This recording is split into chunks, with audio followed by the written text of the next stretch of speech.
The morning mist clung to the grounds of Balmoral Castle as James Mitchell adjusted his crisp uniform for what he believed would be another routine day of royal protection duty. At 28 years old, he had dedicated 7 years of his life to the Royal Protection Unit, earning respect through his unwavering commitment and impeccable record. His colleagues often joked that he could recite the Royal Protocol Manual in his sleep, but today would test every principle he held dear. James had grown up in a working-class family in Yorkshire, where his father worked double shifts at a steel mill and his mother cleaned offices to make ends meet. When he announced his intention to join the police force and eventually work royal protection, his parents had been filled with pride. They saw it as their son rising above their circumstances, serving something greater than himself.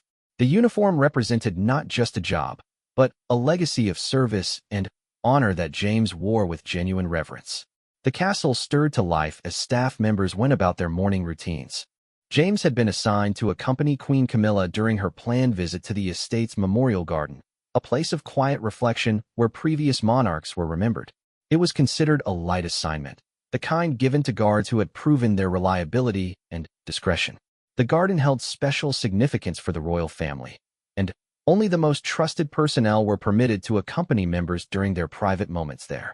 As James stood at his post near the castle's east entrance, he reflected on the journey that had brought him to this moment. His training had been rigorous, encompassing not only physical preparation but extensive education on royal history, protocol, and the delicate balance between protection and respect for personal space. He had learned about the weight of tradition, the importance of maintaining dignity even in crisis situations, and the absolute necessity of following orders without question.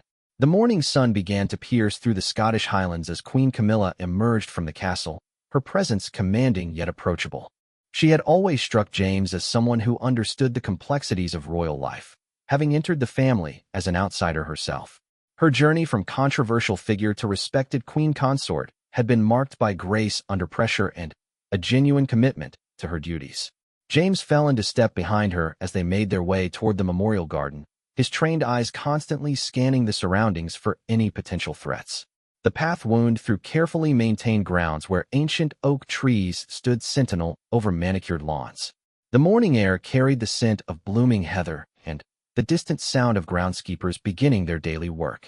The memorial garden itself was a masterpiece of understated elegance. Stone pathways curved between beds of white roses and purple lavender, leading to a central monument surrounded by benches where visitors could sit in contemplation. Brass plaques marked the resting places of beloved family pets, while larger memorials honored the memory of those who had served the crown with distinction. It was a place where the weight of history felt tangible, where past and present seemed to converge in peaceful harmony. Queen Camilla paused at the entrance to the garden, taking a moment to compose herself before stepping onto the sacred ground. James maintained his respectful distance, positioning himself where he could observe both the queen and any potential approaches to the area. The morning was peaceful, with only the sound of birdsong and the gentle rustle of leaves in the breeze. As they moved deeper into the garden, Queen Camilla stopped before a particular memorial that held special significance. James had read about this spot during his briefings. It marked the resting place of a cherished companion who had brought comfort during some of the family's most difficult times. The queen stood in silent reflection, her shoulders bearing the invisible weight of recent challenges and public scrutiny that had followed certain family decisions. James watched from his position, noting the way her posture conveyed both strength and vulnerability. He had witnessed many private moments during his years of service, learning to read the subtle signs of emotional stress that public figures carried beneath their composed exteriors. Today, something in the queen's demeanor suggested she was carrying a particularly heavy burden. The garden's tranquility was interrupted by the soft approach of footsteps on the gravel path. James immediately heightened his alertness, though no alarm bells rang in his mind. The grounds were secure, and any visitors would have been cleared through multiple security checkpoints. Still, his training demanded constant vigilance, and he subtly adjusted his position to maintain clear sight lines while respecting the sanctity of the moment. Queen Camilla remained lost in contemplation, unaware of James's slight movements or the careful way he monitored their surroundings. The morning light filtered through the tree branches, creating patterns of shadow and illumination that seemed to dance across the memorial stones. In this peaceful setting, surrounded by reminders of legacy and service. Neither of them could have anticipated the confrontation that was about to unfold. The approaching footsteps belonged to an elderly groundskeeper who had been tending these gardens for over 3 decades. His weathered hands showed the evidence of countless hours spent nurturing the plants and maintaining the pathways that provided comfort to grieving family members. He carried himself with the quiet dignity of someone who understood his role in preserving this sacred space, moving with practiced efficiency as he went about his morning tasks. James recognized the man from previous visits, but maintained his professional distance. Protocol dictated that while staff members could continue their duties during royal visits, they should remain unobtrusive and avoid any actions that might disturb the peace of the moment. The groundskeeper seemed to understand this instinctively, working quietly among the flower beds while maintaining a respectful distance from where Queen Camilla stood in reflection. As the morning progressed, the garden filled with the gentle sounds of nature awakening.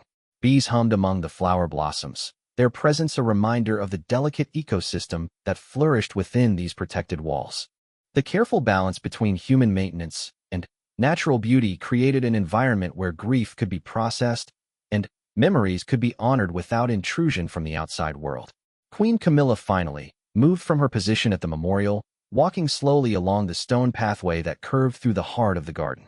Her steps were measured and thoughtful, as if she was walking through not just the physical space, but through layers of memory and emotion. James followed at his prescribed distance, his presence both protective and invisible, a shadow that moved with practiced precision.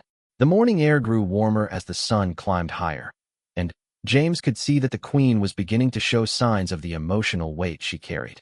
Her usually perfect posture had softened slightly, and her pace had slowed as if each step required conscious effort. These were the moments that reminded James why his role extended beyond simple physical protection. He was guardian not just of her safety, but of her privacy in moments of vulnerability. As they approached a secluded corner of the garden where a bench sat beneath the spreading branches of an ancient willow tree, Queen Camilla paused again. This spot offered complete privacy from the main pathways and had traditionally been used by family members when they needed a moment of complete solitude.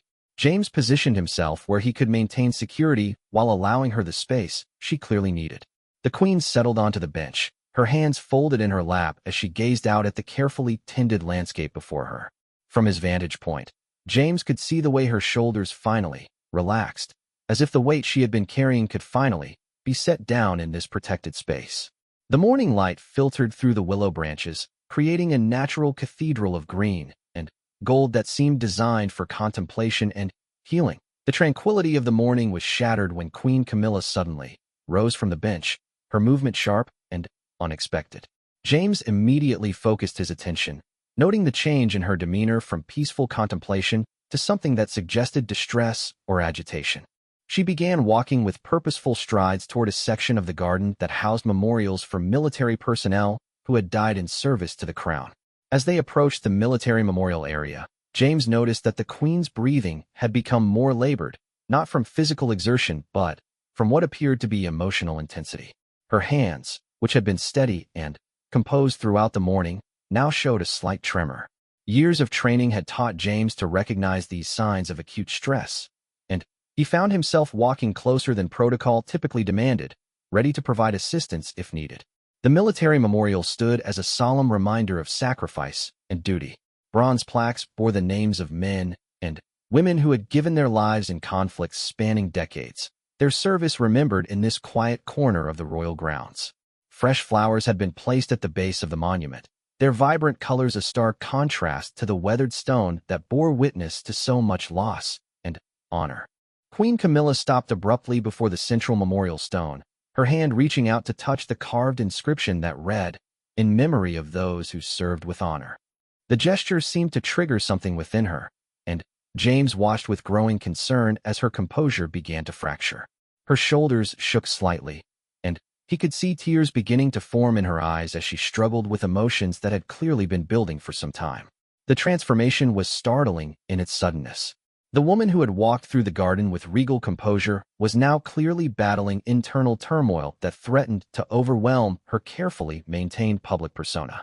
James had witnessed private moments of royal grief before, but Something about this particular breakdown felt different, more raw, more desperate, as if years of suppressed emotion were finally demanding release. Without warning, Queen Camilla turned toward James with an expression he had never seen before. Her eyes, usually kind but professionally distant, now blazed with an intensity that spoke of barely controlled anguish. The careful mask of royal composure had slipped completely, revealing a woman pushed beyond her emotional limits by circumstances that James could only guess at. "You," she said, her voice carrying a tone of command that seemed to echo from some deep place of pain and authority. "You will kneel before this memorial. You will kneel and show proper respect for those who died so that we might live in safety and comfort." The words hit James like a physical blow. In 7 years of royal protection duty, he had never been given such a direct personal command from a member of the royal family. His training had prepared him for many scenarios, but none had covered a situation where he would be ordered to perform what amounted to a personal act of reverence rather than a professional duty. James felt his mind racing through the implications of the moment. Protocol was clear about when kneeling was appropriate, during formal ceremonies, specific state occasions, or moments of official recognition. This was none of those things. This was a private moment in a memorial garden where a clearly distressed member of the royal family was demanding a gesture that fell outside the boundaries of his professional obligations. "Your Majesty," James replied carefully, his voice steady despite the turmoil he felt inside. "I understand you are experiencing distress, but I cannot kneel on command in this context.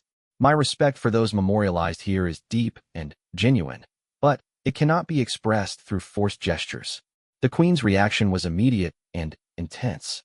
Her face flushed with anger and something else, perhaps humiliation at having her command refused so directly. "How dare you question my authority? These men and women died so that you could have the privilege of serving the crown, and you refuse to show them proper honor when commanded." James felt the weight of the moment pressing down on him like a physical force. Everything he had been taught about duty and obedience warred with something deeper. A fundamental belief that genuine respect could not be coerced, that true honor came from authentic feeling rather than performed submission. His father's voice echoed in his memory, words spoken years ago about standing up for what was right even when it was difficult. "Your Majesty, my respect for their sacrifice is absolute," James said, his voice growing stronger with conviction. "But respect that is demanded rather than freely given diminishes the very memory it claims to honor. These heroes fought and died for freedom, including the freedom to express genuine rather than coerced reverence." The Queen's eyes widened at his response, clearly unused to such direct contradiction from someone in his position. The morning air seemed to crackle with tension as the two of them faced each other across an ideological divide that neither had expected to encounter. Around them, the memorial garden continued its peaceful existence, indifferent to the human drama unfolding within its sacred boundaries. "You forget yourself, Guard Mitchell," Queen Camilla said, her voice dropping to a dangerous whisper. "You forget who you serve and what your oath of loyalty means. When I give you a command, you follow it without question or hesitation." James felt something shift inside him, a clarity that cut through the confusion and conflicting loyalties he had been experiencing. "My oath was to protect and serve with honor, Your Majesty. It was never to abandon my conscience or to perform empty gestures that mock the very principles these memorials represent." The standoff stretched between them, two people from vastly different worlds suddenly, finding themselves in conflict over fundamental questions of duty, respect, and the nature of true service. The morning sun continued its climb, casting longer shadows across the memorial stones, as if the very landscape was holding its breath to see how this unprecedented confrontation would resolve itself. Queen Camilla's hands clenched into fists at her sides, her royal training warring with the emotional storm that had driven her to this moment. James could see the struggle playing out across her features, the ingrained expectation of absolute obedience clashing with perhaps a growing recognition that her demand had crossed important boundaries. "You will regret this defiance," she said finally, her voice carrying the full weight of royal authority. "You will regret the day you chose to humiliate me in this sacred place." James straightened his shoulders, drawing upon reserves of strength he hadn't known he possessed. "Your Majesty, I have never sought to humiliate you. But I cannot and will not compromise the integrity of my service or the memory of those who died for principles that include the right to maintain one's dignity and conscience." The words hung in the air between them, creating a chasm that seemed impossible to bridge. In this moment, surrounded by memorials to those who had made the ultimate sacrifice for their beliefs, both James and Queen Camilla found themselves confronting the true cost of standing by their convictions, even when doing so meant facing consequences neither could fully foresee. As the confrontation reached its peak, the peaceful garden seemed to hold its breath, waiting to see whether this moment would mark the end of a young guard's career or perhaps the beginning of a deeper understanding about the true nature of respect, duty, and the courage required to honor both the living and the dead with authentic integrity. The memorial stones stood silent witness to this clash of wills, their inscribed names serving as eternal reminders that some principles are worth defending even when the personal cost appears overwhelming. In this charged atmosphere, both participants in the drama found themselves forced to confront questions about the relationship between authority and conscience, between service and servitude, and between genuine respect and performed submission. The silence that followed their exchange was deafening, broken only by the distant sound of wind moving through the ancient trees that surrounded the memorial garden. James could feel his heart pounding against his ribs, but his exterior remained calm and professional despite the magnitude of what had just occurred. He had directly refused a command from Queen Camilla, something that would have been unthinkable just moments before.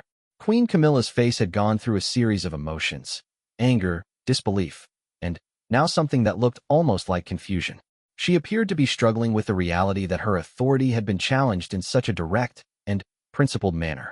Her hands trembled slightly as she reached up to smooth her hair, a gesture that spoke of someone trying to regain composure in the face of an unprecedented situation. "Do you understand what you have done?" she asked, her voice now carrying less anger and more genuine bewilderment. "Do you comprehend the consequences of defying a direct command from the crown?" James nodded slowly, his eyes never leaving hers. "I understand completely, Your Majesty. But I also understand that my grandfather died at Normandy, and my great-uncle was lost over the English Channel during the war. They fought against tyranny and forced submission. I cannot dishonor their memory by kneeling on command, no matter who gives the order." The mention of his personal connection to military sacrifice seemed to strike Queen Camilla like a physical blow. Her face softened for a moment, and James caught a glimpse of the pain that had been driving her behavior. Something in her expression suggested that she too carried the weight of family members lost to war, and that her demand for him to kneel had come from her own desperate need to feel that their sacrifices were being properly honored. "Your grandfather," she repeated quietly, her voice barely above a whisper. "At Normandy?" "Yes, Your Majesty. He was 19 years old when he died on those beaches. He left behind a wife and a baby son he never got to meet, my father. Everything I know about honor and duty came from the stories of his sacrifice and the example of how my grandmother carried on after losing him." James watched as this information seemed to penetrate the emotional armor that Queen Camilla had been wearing. Her rigid posture began to soften, and he could see that she was beginning to wrestle with the implications of what he had shared. The personal nature of his refusal, rooted not in disrespect but in a deeper understanding of what sacrifice truly meant, appeared to be forcing her to reconsider her position. "I lost my brother," she said suddenly, the words escaping as if pulled from some deep well of grief. "Not in war, but in service to others. He was a paramedic, died trying to save people in a collapsed building. I come here when I need to remember that some people give everything for principles larger than themselves." The admission hung between them like a bridge spanning the divide that had separated them moments before. James felt his professional objectivity wavering as he recognized the depth of pain that had driven the Queen's emotional breakdown. Her demand that he kneel had not been about asserting dominance, but about desperate need to feel that sacrifice was being properly acknowledged and respected. "Your Majesty," James said gently, his voice carrying new understanding. "Perhaps true respect cannot be commanded because it flows from recognition of shared loss and shared commitment to something greater than ourselves." Queen Camilla's eyes filled with tears as she looked at him with what seemed like recognition for the first time since their confrontation began. "You understand," she whispered. "You understand what it means to carry the weight of someone else's sacrifice." "I do, Your Majesty. And I believe that those we've lost would want us to honor them through our choices and our integrity, not through gestures performed under compulsion."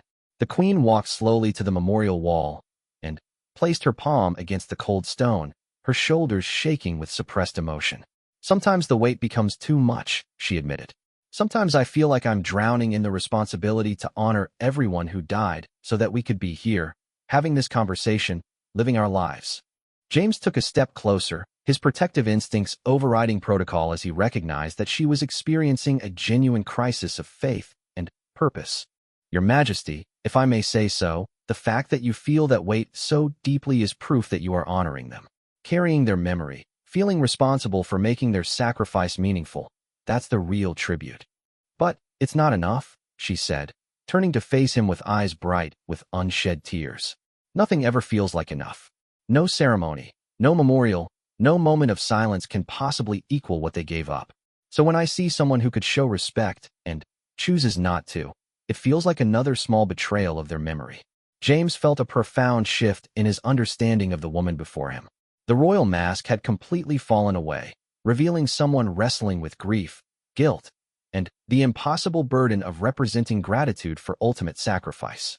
Her earlier command had been born not from arrogance, but from desperate need to feel that others shared her sense of overwhelming debt to the fallen. Your Majesty, with respect, I think you misunderstood my position. I never chose not to show respect. I chose not to let respect be reduced to a physical gesture performed on command. My respect for those memorialized here runs deeper than any action I could perform. Queen Camilla studied his face carefully, as if seeing him clearly for the first time since their encounter began. You're saying that forced reverence is not reverence at all. Exactly, Your Majesty. True honor comes from the heart, from understanding, from choice freely made. When we compel gestures of respect, we risk turning sacred remembrance into empty theater. The Queen was quiet for a long moment, her gaze moving between James and the memorial wall as if weighing his words against the grief and responsibility she carried. The morning air had grown warmer, but both of them seemed oblivious to their surroundings as they navigated this unexpected journey from confrontation toward understanding. My advisors tell me that respect for the crown must be maintained at all costs, she said finally. They say that any challenge to royal authority undermines the entire system that holds our society together. Perhaps, Your Majesty, the strongest foundation for respect is not fear of authority but recognition that authority itself serves something greater, the principles and values that those memorialized here died defending. James watched as Queen Camilla processed this perspective, her expression cycling through surprise, consideration, and what might have been relief. The idea that true authority could be strengthened rather than weakened by principled resistance seemed to offer her a way to reconcile her grief with her role as a representative of the crown. You stood up to me, she said, wonder creeping into her voice. You refused my direct command, and yet somehow I feel more respected, not less. Because, Your Majesty, you now know that my service comes from genuine commitment rather than simple obedience. You know that my respect for you and for this place is real rather than performed. The transformation in Queen Camilla's demeanor was remarkable to witness. The anger and desperate authority that had driven her earlier behavior had given way to something that looked almost like gratitude. She straightened her shoulders, but the gesture now carried dignity rather than defensive pride. The atmosphere in the memorial garden had completely transformed from the tension of their earlier confrontation to something approaching mutual understanding. Queen Camilla moved away from the memorial wall and walked slowly toward a bench that faced the central monument, gesturing for James to join her in a way that felt more like an invitation between equals than a royal command to a subordinate. Guard Mitchell, she began, her voice carrying a formality that seemed designed to restore some sense of proper protocol after their emotionally charged exchange. I find myself in the unusual position of needing to reconsider not just what happened between us, but what it reveals about the nature of service and respect. James remained standing as she settled onto the bench, his training preventing him from sitting without explicit permission, but his posture had relaxed considerably. The professional distance between them remained, but it now felt like a comfortable boundary rather than a rigid barrier erected to prevent genuine communication. Your Majesty, if I may ask, what brought you to this garden today? What was weighing on your mind that led to our discussion? Queen Camilla looked up at him with an expression that combined surprise at his directness with appreciation for his genuine interest in her emotional state. Today marks the anniversary of my brother's death, she said quietly. 23 years ago, he died trying to rescue survivors from a building collapse in Manchester. He was off duty, but he heard the emergency calls and ran toward danger while others ran away. James felt his heart contract with sympathy as he began to understand the depth of grief that had been driving her behavior. He sounds like he embodied the same principles that drive people into Royal Protection Service, running toward danger to keep others safe. Yes, she whispered, her voice thick with emotion. And every year on this day, I come here to try to understand how to honor that kind of selflessness. How do you properly remember someone who gave everything for strangers? How do you ensure that their sacrifice continues to mean something? The question hung in the air between them, revealing the fundamental struggle that had led to their confrontation. James could see that Queen Camilla's demand that he kneel had been born from her desperate need to feel that ultimate sacrifice was being properly acknowledged, that the weight of memory was being shared by others rather than carried alone. Your Majesty, perhaps the answer lies not in controlling how others express respect, but in living in a way that makes their sacrifice meaningful. Your brother died saving strangers, which means he died believing that every life has value worth protecting. Queen Camilla's eyes filled with tears as she considered his words. You're suggesting that the best memorial to his service would be to ensure that others feel valued and respected rather than controlled or diminished. Exactly, Your Majesty. When we honor the fallen by protecting the dignity and conscience of the living, we extend the very principles they died defending. The Queen was quiet for several minutes, her gaze fixed on the memorial inscriptions that surrounded them. James could almost see her working through the implications of this perspective, weighing it against years of royal protocol that emphasized obedience and hierarchical respect above individual conscience. My advisors will be furious when they learn what happened here, she said finally. They believe that any challenge to royal authority represents a dangerous precedent that could undermine the entire monarchy. James felt a chill of apprehension as he considered the political ramifications of their encounter. Your Majesty, I want you to know that I have no intention of discussing our conversation with anyone. What happened here was between us, and it will remain between us. Queen Camilla turned to look at him with an expression of genuine surprise. You would protect me from the consequences of my own behavior? Your Majesty, you were grieving and in pain. You made a demand that crossed boundaries, but you did so from a place of genuine anguish about honoring sacrifice. That's not something that needs to become public knowledge or political ammunition. The Queen's expression softened with what appeared to be profound gratitude. You continue to surprise me, Guard Mitchell. Even after I treated you poorly, you choose to protect my reputation and privacy. Because that's what real service looks like, Your Majesty. Not blind obedience, but thoughtful protection of someone's well-being and dignity, even when they're struggling with their own pain. Queen Camilla stood up from the bench and walked back toward the memorial wall, but this time her movement seemed purposeful rather than desperate. She placed her hand on one of the bronze plaques and stood in silent reflection for several minutes while James maintained his protective distance. When she turned back to face him, her expression had regained much of its regal composure, but it now carried warmth that had been absent earlier. Guard Mitchell, I need you to understand something. What you did today, refusing my command while maintaining respect for both me and the principles at stake, that took tremendous courage. James felt uncomfortable with the praise, shifting slightly in his stance. Your Majesty, I simply did what felt right according to my understanding of duty and honor. Precisely, she said with a slight smile. You acted on principle rather than expedience. You risked your career to maintain your integrity and to protect the dignity of genuine remembrance. That's exactly the kind of character that should be serving the crown. The irony of receiving royal approval for an act of royal disobedience was not lost on James, but he could see the genuine conviction behind Queen Camilla's words. Her earlier anger had been replaced by what appeared to be respect and perhaps even admiration for his willingness to stand firm in his convictions. Your Majesty, if I may ask, where do we go from here? How do we return to the normal protocols of your security detail after what's happened between us? Queen Camilla considered this question carefully, her expression thoughtful. Perhaps we don't return to exactly what was normal before. Perhaps we move forward with a deeper understanding of what true service and respect actually mean. She walked over to where James stood and extended her hand to him, not in a gesture that demanded he kiss her ring or kneel, but simply as one person acknowledging another's worth and character. Guard Mitchell, I want you to know that you have taught me something important today about the difference between demanding respect and earning it.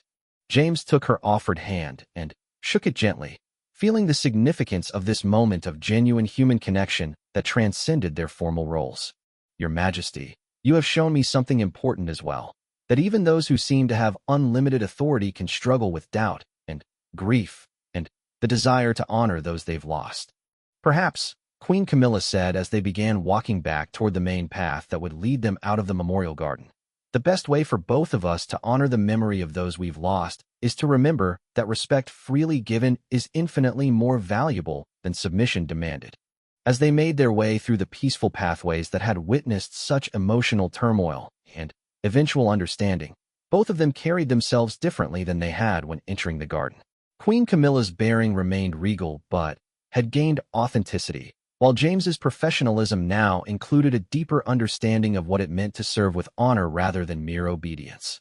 The morning sun was now fully established in the sky, casting warm light over the memorial garden that had served as the backdrop for an encounter that would forever change how both of them understood the relationship between authority and conscience, between service and integrity, and between the kind of respect that could be demanded and the kind that could only be earned through authentic character and principled action. 3 months had passed since that transformative morning in the memorial garden, and the relationship between Queen Camilla and James Mitchell had evolved in ways that neither of them could have anticipated. The incident had never been reported to his superiors, and Queen Camilla had specifically requested that James continue as part of her security detail for all visits to Balmoral and other locations where she might need someone who understood the complexity of her grief and responsibility. During their subsequent encounters, a subtle but significant shift had occurred in how they interacted. Queen Camilla still maintained her royal bearing and expected appropriate professional conduct, but there was now an underlying current of mutual respect that went deeper than protocol. She had begun to seek his opinion on matters related to memorial services and commemorative events, valuing his perspective on how to honor sacrifice without turning remembrance into empty ritual. James, for his part, had discovered that his willingness to stand up to royal authority when principle demanded it had not ended his career, but had actually enhanced his effectiveness as a protector. Queen Camilla trusted him more completely now, knowing that his loyalty was grounded in genuine commitment rather than simple obedience. This trust allowed him to provide better security because she was willing to share her concerns and plans more openly. The first test of their new relationship had come during a public memorial service at Westminster Abbey, where Queen Camilla was scheduled to lay a wreath in honor of fallen servicemen and women. James had noticed her growing anxiety in the days leading up to the event, and he had quietly approached her private secretary to suggest that she might benefit from a few minutes of private reflection before the ceremony began. On the day of the service, when Queen Camilla had retreated to a small chapel for those few minutes of solitude, James had positioned himself outside the door and noticed her shoulders shaking with suppressed emotion. Without breaking protocol, he had simply remained nearby, his presence serving as a quiet reminder that she was not alone in carrying the weight of public remembrance. After the ceremony, as they were returning to the palace, Queen Camilla had turned to him and said simply, "Thank you for understanding what I needed, even when I couldn't ask for it directly." The second significant test had come when James noticed Queen Camilla struggling during a visit to a military hospital, where she was meeting with wounded veterans. Her emotional armor had begun to crack as she listened to their stories, and James had recognized the signs of the same overwhelming grief that had led to their confrontation in the memorial garden.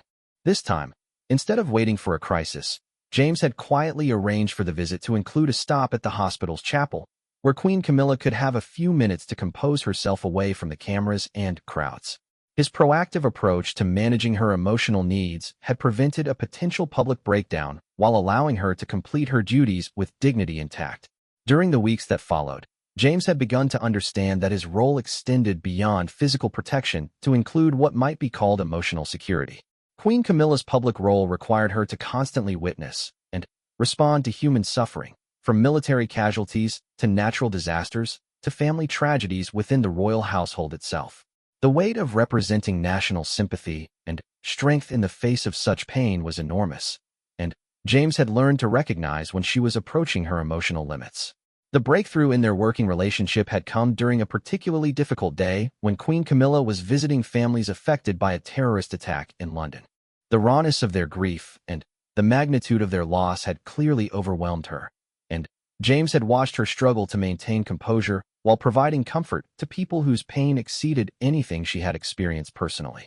After the visit, as they sat in the car returning to the palace, Queen Camilla had finally broken down completely, sobbing with the accumulated weight of all the suffering she had witnessed and tried to help heal. James had quietly handed her his handkerchief and simply sat with her while she cried, offering the gift of silent companionship without trying to fix or minimize her pain. "How do you bear it?" she had asked him through her tears. "How do you witness so much pain and still believe that what we do matters?" James had thought carefully before responding. "Your Majesty, I think the fact that it affects you so deeply is proof that it matters. Your tears honor their suffering. Your pain reflects their pain. That's not weakness. That's the cost of genuine compassion." That conversation had marked a turning point in their relationship. Queen Camilla had begun to see her emotional responses not as failures of royal composure, but as evidence of her humanity and authenticity. She had started to understand that her grief and overwhelm were not obstacles to overcome, but rather the very qualities that made her effective in her role as a representative of national sympathy and care. James, meanwhile, had come to appreciate the incredible courage required to carry the emotional burdens of an entire nation while maintaining the dignity and strength that people needed to see in their royal representatives. His respect for Queen Camilla had deepened far beyond anything mandated by protocol or hierarchy, growing into genuine admiration for her willingness to feel deeply and care authentically despite the personal cost. The culmination of their transformed relationship had come on the first anniversary of their confrontation in the Memorial Garden, when Queen Camilla had asked James to accompany her on a private visit to her brother's grave. It was not an official royal engagement, but a personal journey that she wanted to make with someone who understood the complexity of grief and remembrance. As they stood together at the graveside, Queen Camilla had spoken quietly about her brother's life and death, sharing memories that she had never discussed with anyone in her security detail. James had listened with the same respectful attention he had given to her breakdown in the Memorial Garden, understanding that his role in that moment was simply to witness her love and loss without judgment or interruption. Before they left the cemetery, Queen Camilla had turned to James with an expression of profound gratitude. "You taught me something that day in the Memorial Garden that I will never forget.